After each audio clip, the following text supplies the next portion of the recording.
coffee. I'm actually sad. I almost finished this. This is really good. Well, we can have more. Okay, cool. I got it on tap now. I am in a brewery.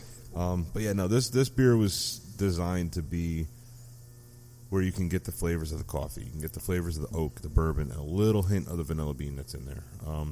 But it's also a light to medium body beer. It's very light. Yeah. This is dangerous. Yeah. This is and this is a stout, correct? This is, yep. Okay.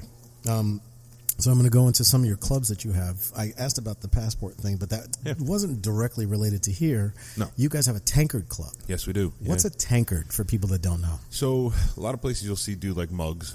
They'll have a mug club or something like that where you get a mug and it's your personal mug. You go into that bar or that restaurant or whatever establishment, and every time you go in, you have your mug always there. I like that idea, but I wanted to bring in the old school feel and the old school vibe. So the tankard back in the Revolutionary period is what they used, was called tankards. What's a tankard made from? Normally it's made of either steel or it might have been made of iron or anything like that, any type of metal. They had glass bottoms on them. Oh, yeah, okay. I have one of those. Yeah. Made of pewter, I think it is. Yeah, or pewter. Some of them are made of pewter too. I don't know. I don't have one up there, but... so that's what a tankard is, but I didn't want to have glass bottoms in a brewery because they'll break. Somebody will break them. And I didn't like the idea of the metal because they would dent. Now, that would actually add to some cool look on the tankard over time, but I reached out to a local artist who handmade all my tankards. They're hand-thrown, and they're pottery, and they all are a little bit different. Some are a little bit taller, some are a little bit shorter, some are wider, some are thinner. But they're all at least 16 ounces and at max 22 ounces. So I have 125 of those that are all locals or people that purchase them. So you buy the tankard from me. It stays here. As long as you use your tankard, there's no yearly fee. Some places charge like $25, $50 a year.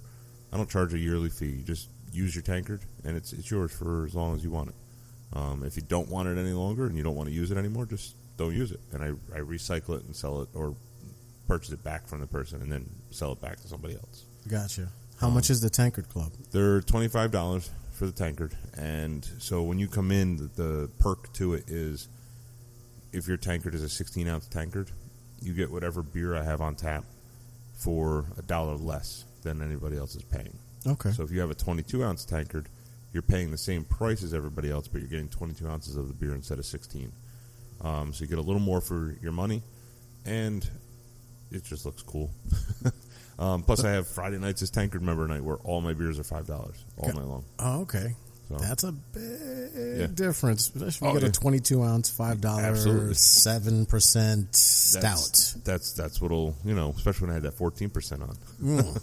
Which was another version of what we're drinking right now. Just didn't have vanilla beans in it. This is really good. Thank you. Thank you. It's really good. I can taste the coffee. I Probably can taste the vanilla. Yeah, I am. I'm still smelling the cup. I'm just like, it's nice. Okay. So we didn't get a chance to try your flagship beer, yes, which is the Smoking Musket Stout. Yeah, a 9% ABV. No. That's actually 6%. 6%. Yes. Oh, okay. Sorry about that. You flipped the 6. A little dyslexia. That's all right. It's cool. But when so this is my question. Somebody who likes brewing at home and making his own crap, and then somebody who is doing it as a business, what makes you come up with a flagship and say that is my flagship? And what is a flagship for people that don't know? So flagship beer is basically what a brewery is staking their name to, staking their claim of quote-unquote fame, or people knowing them about. So like Sloop, their flagship is their Juice Bomb. I've had that. That's pretty good. Yeah, that's their number one selling beer. To me, the flagship is a beer that I have in my heart. I love that beer. It's what I brewed when I home brewed. It's been the same recipe from home brewing to now. Never changed it. The only thing I ever altered on it once in a while is the smoked malt, and that's based off of what the local malt houses are making. So if they don't have what I normally use, I'll get something different, and I'll make it a variant. I'll let people know that it's not the original Smoking Musket. It is this Smoking Musket done with these malts. But it is a dry-style Irish stout done with all American malts, all New York malts, and it's done with just a hint of cherrywood smoked malt. So it just brings a little bit of a smoke into it, which is why it's called the Smoking Musket, which is also on my wall up there. Oh, yeah, I see that.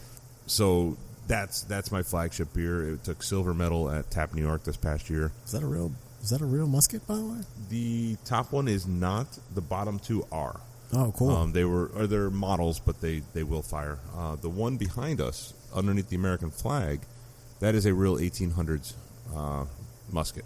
Oh, that's beautiful. That is up that high because of what it is. It's real. That's really awesome. That's why it's up so high. Yeah, I had a customer actually give that to me. You need some lights on that thing. I've been meaning to do that. Because I just turned around and I wouldn't even never saw it. Yeah. I would have saw the flag and never saw that. Nobody ever sees it, and it's a shame because it's a beautiful, beautiful musket, and I just keep forgetting to put lights on it. So I got to remedy that. That is fucking cool. Yeah, thank you. That is fucking cool. Okay, I'm sorry. Continue. No. So that's where the Smoking Musket's my favorite beer to brew. That's why I call it my flagship. Which not a lot of breweries have a stout as their flagship brewery or flagship beer. No, usually it's like some lager or ale or IPA. Yeah. That's why again I wanted to go with a stout. It took silver medal at Tap New York.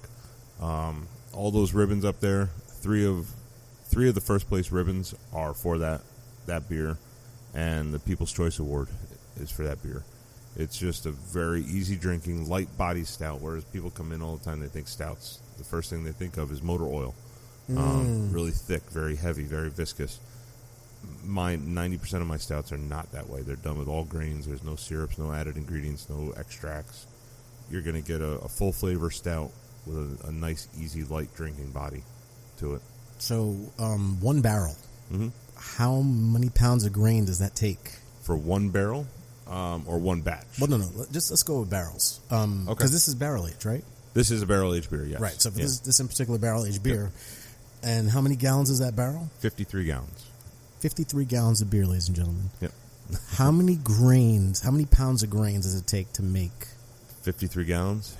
If I do the math real quick in my head, so you're looking at ballpark. You're looking at probably for that batch of beer, because it was a 100-gallon batch that took me 400 pounds of grain to make. So you break that down.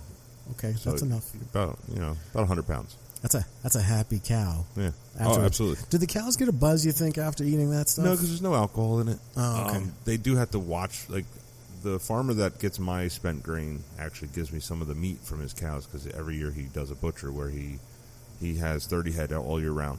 So 30 head, next year he has 35. Those 5 get butchered off for meat. So he gives me some, and it is some of the most tender meat that I've ever eaten. It's just, it's right up the road, and it's just... What's the name of that farm? It's just a personal farm, but it's Baisley Farm. Baisley or Paisley? Baisley, with a B. Oh, Baisley Farm. Yep. And they're like a centennial or type of farm, or it's been through all his family, but they just mostly, they don't really sell. They just kind of do it for themselves. They self-sufficient. Oh wow, okay. He That's runs awesome. an excavator, a landscaping business on the outside of the farm, and he picks up my spent grain. And you guys have this. And do you sell any of his meat here or no? No. He provides me with some meat once in a while. He buys a ton of my beer to bring home. Gotcha. But he takes all spent grain, and it just kind of supplements the cow's intake of food. That's really awesome. And it's anywhere from 200 to 500 pounds of grain at a time, and it'll last him a week with all his cows. He just sprinkles it in. Doesn't want to overdo it because it's very, very heavy on gluten. So it's you got to be careful with the cows. Make them too fat, too fast? Or? Too fat, yeah, and they'll think of it as candy. At first they're a little questionable about it, but then they just start. I can still. There's plenty of sugars left over. Oh yeah. On that. So I can imagine it must taste to a cow. To us, we constantly consume sugar nonstop. But so to us, it's like, man. Yeah, but if we didn't, it would be like, cows love it. Yeah. I remember driving it. For a while, the cows would know my truck. So I would pull up, I would drive it down. There's a long road. Really? About a quarter mile, and these cows would slowly walk and follow me all the way down to their bins where they would drop all the grain off. Oh, that's really cool. Cows are smart animals. Yeah. They're a lot smarter than we give them credit for. Oh, absolutely. I could see Indian people want to cherish them, but I still love eating them. No, they're still tasty. They're absolutely delicious. My daughter felt bad when I brought that home. She's like, "Are we eating those cows?" I said, "Yeah." She's like, "Oh, but they're so tasty." Everything eats something. Yeah, that's the way I look at it, man. Yeah. The best line I heard in a TV show was a guy said, "Broccoli screams when you rip it from the ground. You just don't hear it." Yeah. I actually had a friend of mine. She is a vegetarian. She's like, vegetarians are just horrible hunters. Oh. It's like, I'm like, really, that's coming from you? Well, I learned a couple years ago that vegans, if you stay a vegan for a long period of time, you have to take supplements because you don't get vitamin. I think it was vitamin B. There's vitamin B's in protein. B is in meat. Yeah, meat. And without that vitamin supplement, you start having problems. Like, I forgot what it's called, but you get like these vitamin deficiency issues, like where your skin will break out in a rash, and like it doesn't go away. No, that's it's not just good. We're naturally designed to, as animals, to eat some type of protein, meat protein. We're carnivores. Yeah. That's what we are. That's what we are. Yeah. Yeah. So, Aaron, again, wow, I really appreciate this. There we go. I really appreciate you sitting down with me and joining us here at the Church of Beers. Yeah, I appreciate it. This is really dope. Thank you for sharing this. You got a little sip left. We can cheers or prost to that. Yes. A little bitty, itty bitty. Yeah. How many days would you say out of the week you don't have a beer? There isn't. Every day, at least one beer. Yeah. Yeah. I mean, there might be a day where if I'm not feeling good, I might not have a beer. Right. But if I'm feeling subpar or okay or good, I'm just every day. I don't know. I go home after work, and some people go home and they go have a glass of wine. I have a glass of beer. Yeah, I get that. And I've talked to people about that before. Like, oh, but wine's different. I'm like, no, it's really not. Craft beer is made with. If you get really good craft beer, it's made with all natural ingredients, just like wine is, and it's just as good for your blood and your heart and your mind and all that. So yeah, every night I have a beer. The variance is only what the ingredient is. Everything starts the same: yeast, sugar, water. That's it. And hops. Well, and hops, of course, for beer. Yeah. For wine, it's with wine, just sugar, but alcohol in general. That's it. Yeah. That's it. Everything else is additives. I did a show with a buddy of mine who owns New Paltz Brewing Company, and he's a strict German brewer. So he only uses 4 ingredients. He only uses water, barley, or water, malt, hops, and called yeast. Reinheitsgebot. Yeah, I can never pronounce it, so I don't ever try. I practiced. I can tell. But he's very strict. That's all he brews with. So when we did a collaboration with him, I threw a curveball, and he came in, and we brewed a lemon German lager. And he's like, what are we doing with the lemons? I said, you're going to carve them all, and we're going to put those in the beer. He was so upset about it, but we did it. Because it was outside of his 4-ingredient thing. Right. So, yeah, it was cool. It was fun. Oh, the Germans. Yeah, it's all right. Yeah. Did good. you get him out of that little box for a second, and they can make some amazing shit. Absolutely. And he makes some amazing beers. He really does. For just only using 4 ingredients. He's actually stepped out now. He does one called Hint of Heat. It's done with jalapenos in it.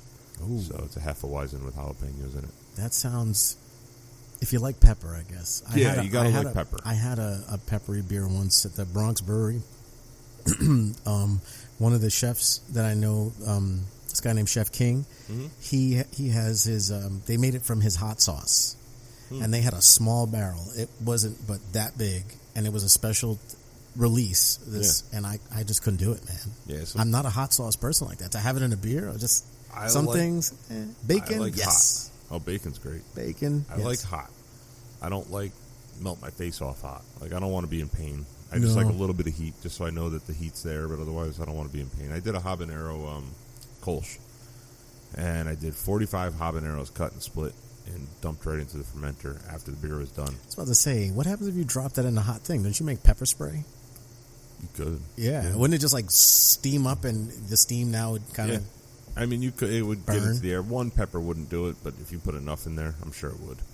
I'm sure enough steam in the air would really hurt your eyes. So how'd that come out? It came out really good, and I went through it really quick. Really? And I just haven't done it again because, I don't know. Summer thing, you think? I think it's more of a summer thing. Kolsch is a summer kind of beer. Yeah, absolutely. Like, I still got a peach Kolsch on tap right now that in the summertime I was cooking through it, so I brewed a lot of it.